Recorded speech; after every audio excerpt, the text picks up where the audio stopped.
So this is how I realized that this was my sophomore album, All the Things That Scare Me. I was on a FaceTime with my friend Dylan, who is super sweet, and I've met him through music, and he's been super helpful. And we were talking about the music I was making and, you know, where I wanted to go and stuff. And I was kind of filling him in on what I was doing and, you know, what I was going for and how I was writing. And I was explaining that the album is pretty much just all the things that scare me. We both were like, oh, he was like, that's sick. Is that like the name of the project? And I was like, well, I actually don't have the name of the project, but like, yeah, that actually is the name of the project, because that's perfect. It just felt like it encapsulated all of it. And I was like, yeah, that's what it is. It's called All the Things That Scare Me. Now, the thing about the project is it's not a list of each song is a specific thing or something. It's metaphoric, it's specific, it's literal, it's more interwoven than that. The writing is fear-based. There's so much inner conflict, fear and apprehension and hesitancy, while also battling with the inner child in me that's like, no, I want to do what I want to do, and I want to follow my intuition, and I want to do what's best for me, and I want to break out of these boxes I was supposed to be put in. So the next song that I created for this project that I ended up using was called Breakup Party. And this was an experience that I had where somebody that I was best friends with started getting into a new relationship, and I realized I was going to have to split the time with them. And we had hung out so much, like as in, you know, every day. So I realized that that was going to be an adjustment that I didn't like, and I was not happy about it. So one night I was writing this song, and then I immediately went to my roommate Jack, and I was like, you're going to produce this.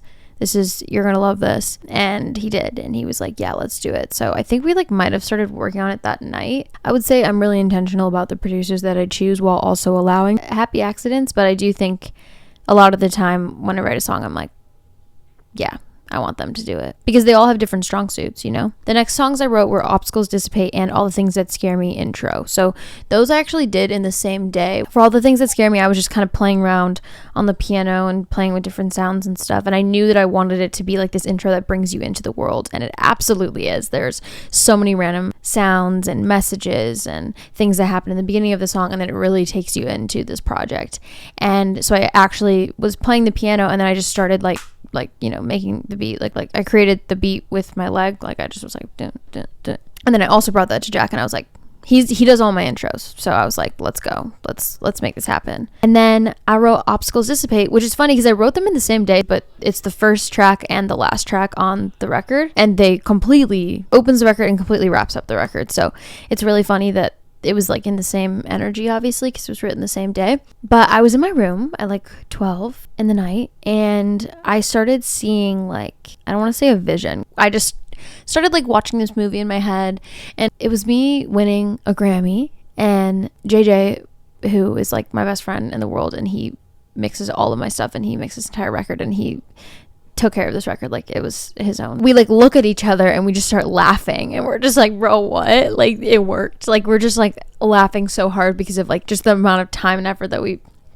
put into, and he put into finishing it with me. And we're just like laughing and crying, and we hug, and I just had tears in my eyes. Like, I had tears rolling down my face, and I was like, whoa. And it just felt so real. Like, I had chills, I had the whole thing. So I ran to the piano, I wrote Obstacles Dissipate, and that's about all the obstacles dissipating and finally getting, you know, my moment to shine. Something that's really weird is I wrote both of those songs in March, and I've noticed, because I've written it down like on my notes, like I put the date that I wrote every single song like after the album's done with Scrapbook and with this one, and it always ends up being that the most songs are written in March, which is just really funny because I'm Irish, and I feel very connected to my Irish roots and my Irish heritage. And I think that's like a lot of where my musical abilities come from. So I think it's really funny because I end up actually writing more songs during the month of St. Patrick's Day. And that has happened to me on both projects. And I don't want to go on a tangent here because I absolutely will. But I was once told by a medium that there is a writer named Emmett Fox who sits on my shoulder and writes with me. And so that's actually what the Coldest Season EP is about. And there's a song for him, and you can go check that out because that's a whole thing. Yeah, it's just really weird. I always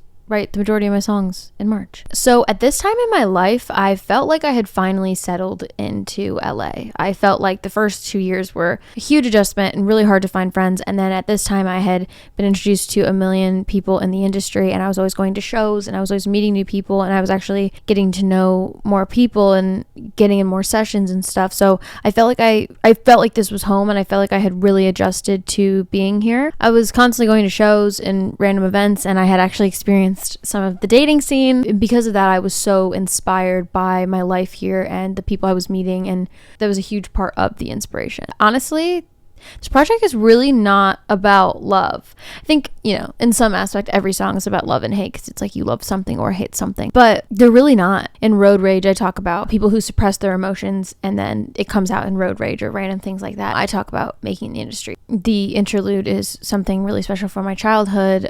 Sundays talks about my school trauma, all the things that scare me, talk about things that scare me, and random shit. I talk about losing a friend to a relationship and not getting to hang out with them anymore. So there's a lot of topics that are not about love, but that was definitely something that was also inspiring me. But that was kind of cool about this project, is I feel like I touched on so many things that I at least haven't found songs that are about that. And I always think it's so exciting to find a song that is about a topic that I've never seen before. And so I'm really excited about that. But yeah, so at this time, I was working on the project, and again, I had just finished school. And I knew that once I was done with school, there was going to be this weight that just lifted off my shoulder. And I'm going to explain why. So that brings me to my school experience.